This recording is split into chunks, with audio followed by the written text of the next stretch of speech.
Welcome back everyone to my Let's Play of Final Fantasy V, the 4-job Fiesta for TNV Small Critter Rescue.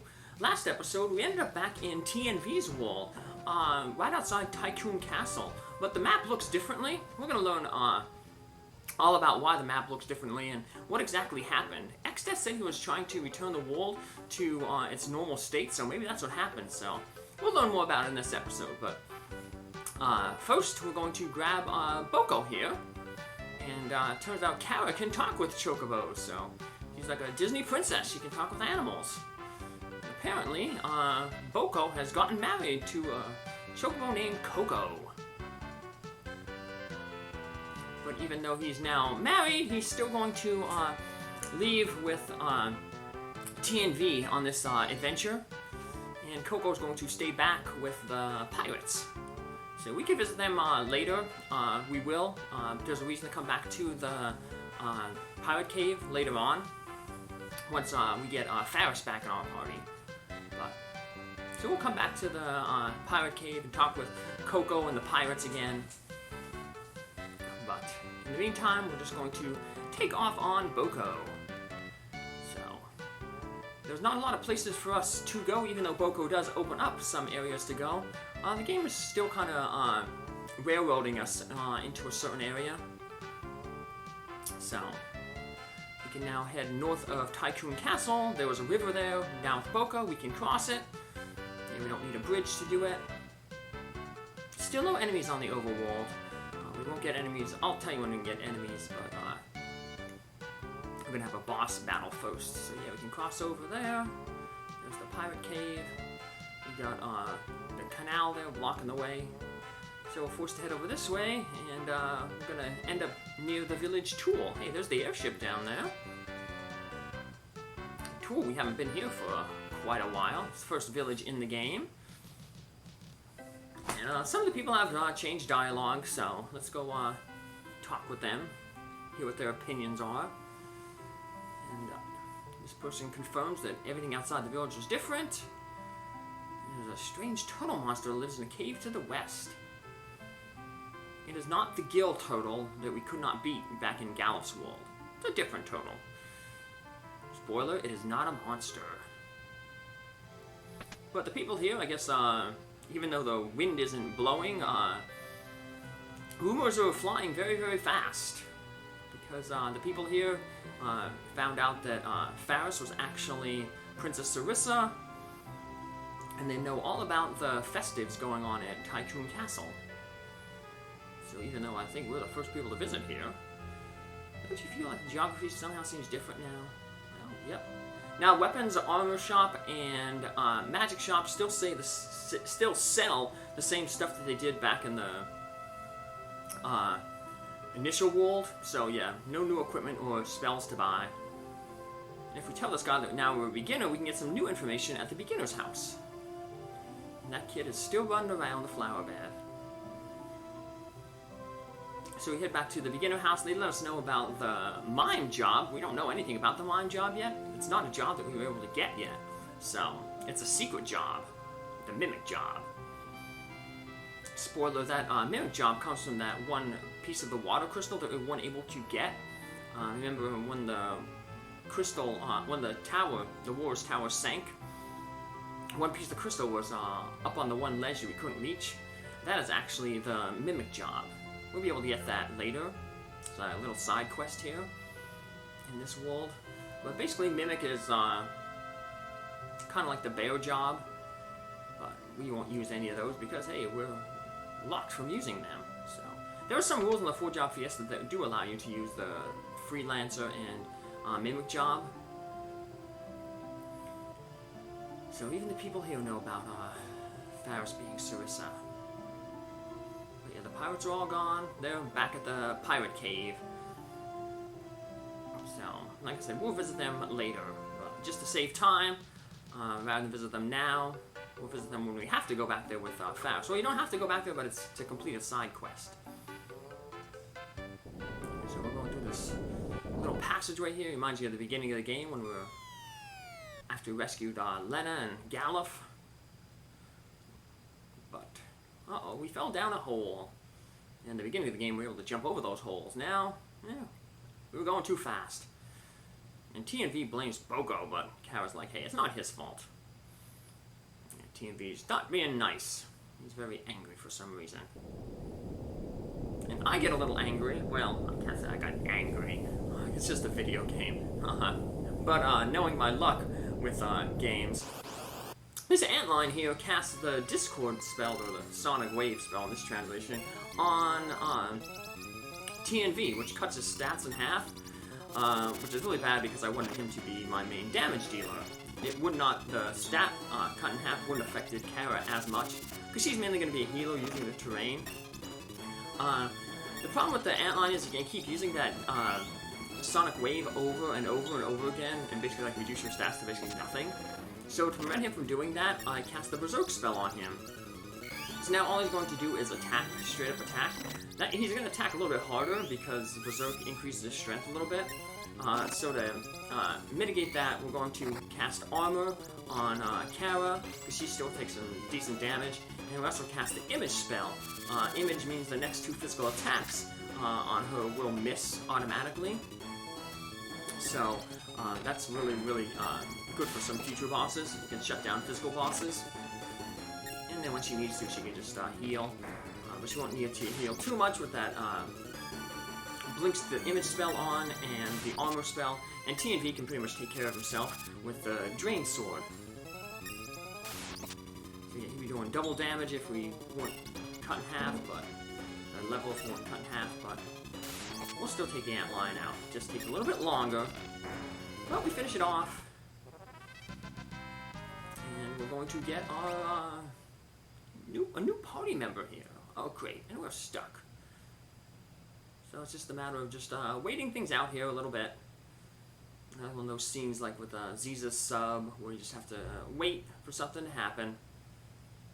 You just wait up here, because this is where the thing happens. You can see it.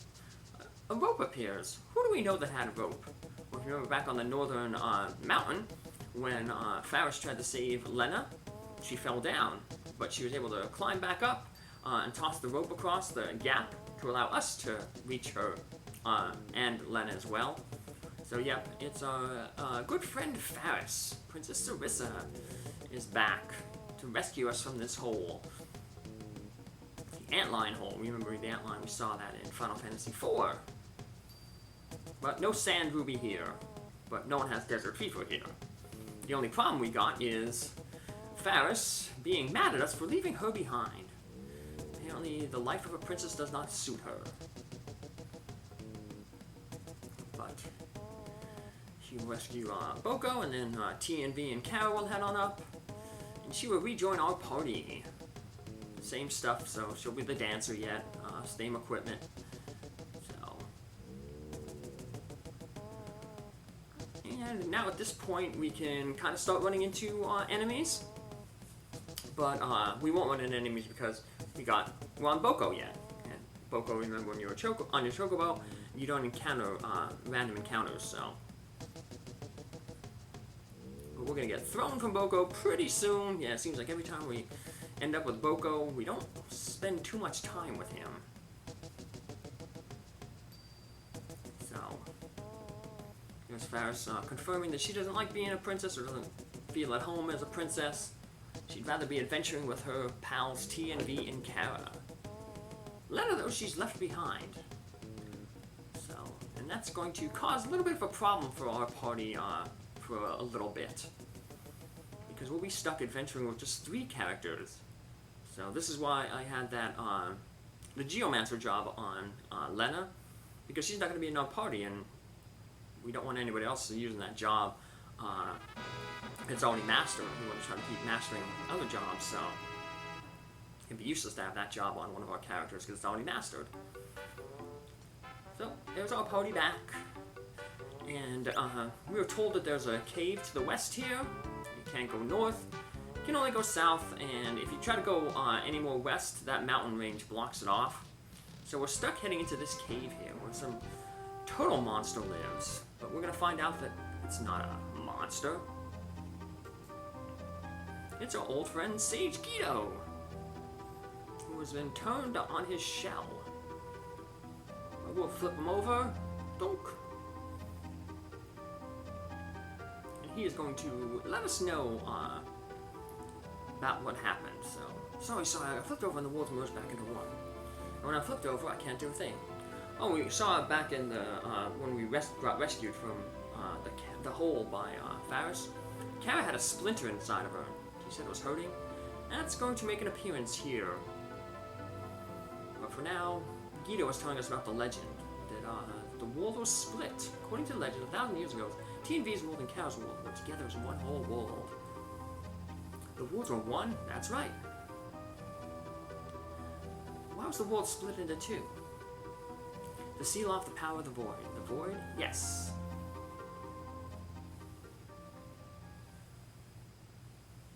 A 1,000 years ago, there was a powerful evil called Inu. Inu was able to control the power of the void. The battle raged on for a long time. Eventually, using the 12 legendary weapons, the people defeated Inu. But they were not able to get rid of the void that Inu had created. The people were left with no choice but to split the crystals into two. When the crystals that supported the world were split, the world split into two as well. The space between the two worlds, called the Cleft of Dimension, was where the people chose to seal the void.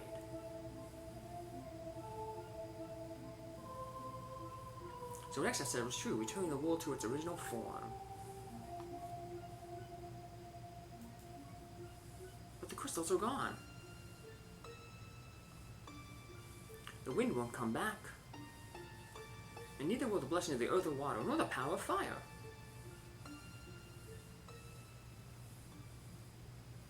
And now we'll see why this splinter hurts so much, because it's more like a stick. It's the size of Cara. How did that fit in her finger or body? But it turns out that that splinter was actually, I guess, Exdeath cast size on himself and minied himself down. And now he has returned, and he lets us know his true objective is to attain the power of the void. So by returning the world back to its original state, well, the Cleft of Dimension no longer exists, and he'll be able to access the void.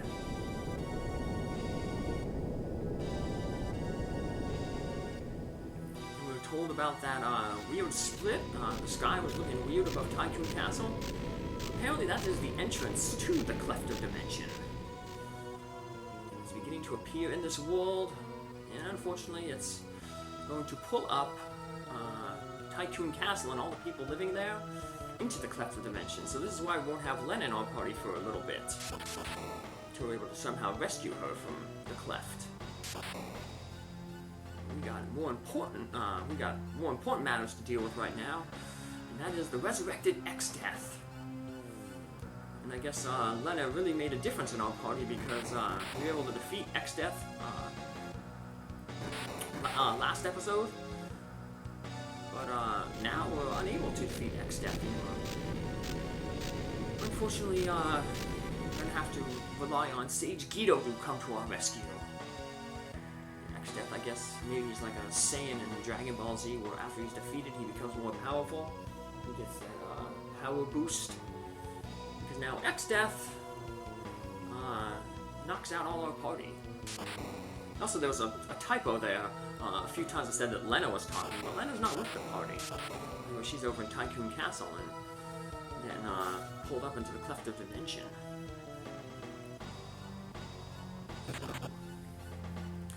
Exdeath here is, like I said, going to try to defeat us, but Sage Guido comes to the rescue.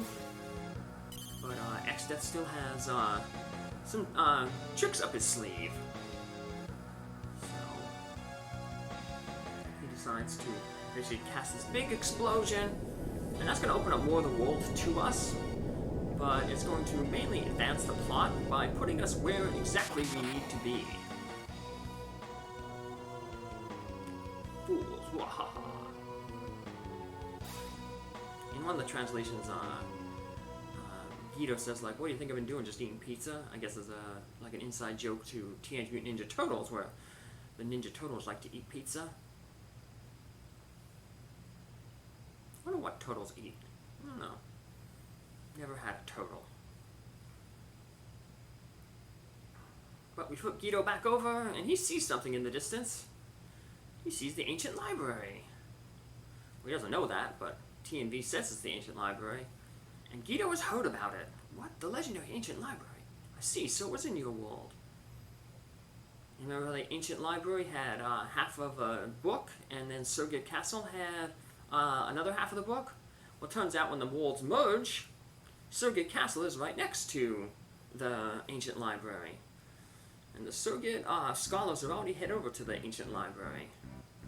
And that's where we will head in our next episode, where we see what they've accomplished by putting the book together. Take care, have a good one, see you then. Bye.